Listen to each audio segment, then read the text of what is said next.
Donc on disait que le roulement d'Ostenfeld, c'est une régurgitation aortique qui va entraîner, lorsque les valves mitrales sont ouvertes, il va entraîner une fermeture partielle de la grande valve mitrale. Il va simuler, c'est un roulement, il va simuler un rétrécissement mitral. Pour les signes périphériques, c'est des signes pathognomoniques et importants. Vous avez l'élargissement de la différentielle, c'est-à-dire une pression systolique qui est élevée, une pression diastolique qui est basse.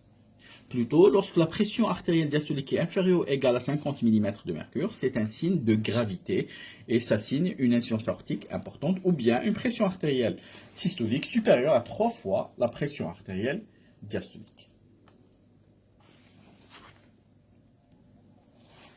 Pour la radiographie du thorax, c'est une radiographie qui est typique, une dilatation de l'arc inférieur gauche qui correspond au ventricule gauche.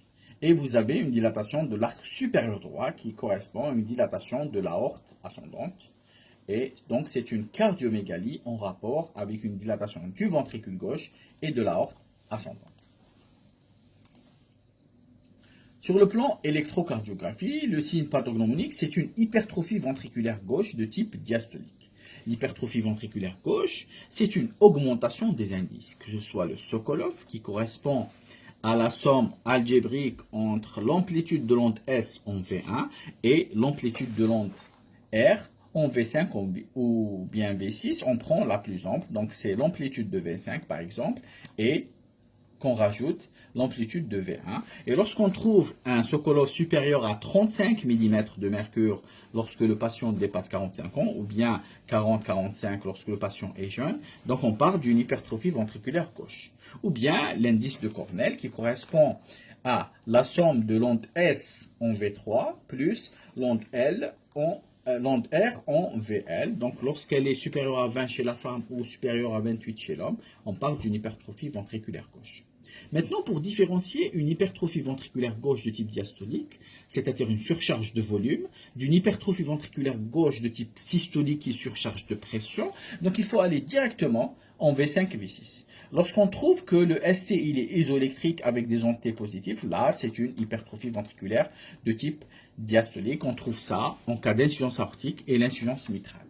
Et lorsque vous avez une hypertrophie ventriculaire gauche de type systolique, c'est-à-dire le ST il est sous-décalé avec des ondes T qui sont négatives, là on parle d'une hypertrophie ventriculaire gauche de type systolique ou bien une surcharge de pression. On trouve ça en cas d'hypertension artérielle et en cas de rétrécissement aortique.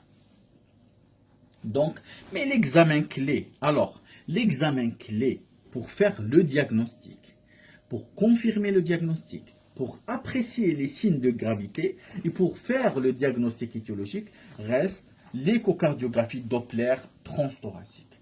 C'est l'examen clé qui va faire le diagnostic, la gravité et le diagnostic étiologique. Donc l'échocardiographie, vous voyez ici qu'il y a une régurgitation qui se fait de l'aorte vers le ventricule gauche et vous voyez qu'il y a un flux d'aliasing qui se fait de l'aorte vers le ventricule gauche et là, ça définit une insuffisance aortique. Maintenant, pour la quantifier, il y a plusieurs méthodes pour la quantifier, surtout la vena contracta. Maintenant, pour les complications de cette valvulopathie, c'est-à-dire l'insuffisance aortique, c'est en premier lieu l'endocardite infectieuse. Donc c'est la première valvulopathie pourvoyeuse après les cardiopathies congénitales d'une endocardite infectieuse. Vous avez les troubles du rythme ventriculaire et auriculaire lorsque vous avez une augmentation de pression au niveau du ventricule gauche, au niveau de l'oreillette gauche. Vous avez l'insuffisance ventriculaire gauche et la mort subite, et bien la dissection de l'aorte dans la maladie de Marfan. Comment doit-on prendre en charge cette insuffisance aortique? Bien sûr, l'insuffisance aortique, le traitement de l'insuffisance aortique lorsqu'elle est massive, lorsqu'elle est importante, lorsqu'elle est sévère, c'est une prise en charge qui reste chirurgicale.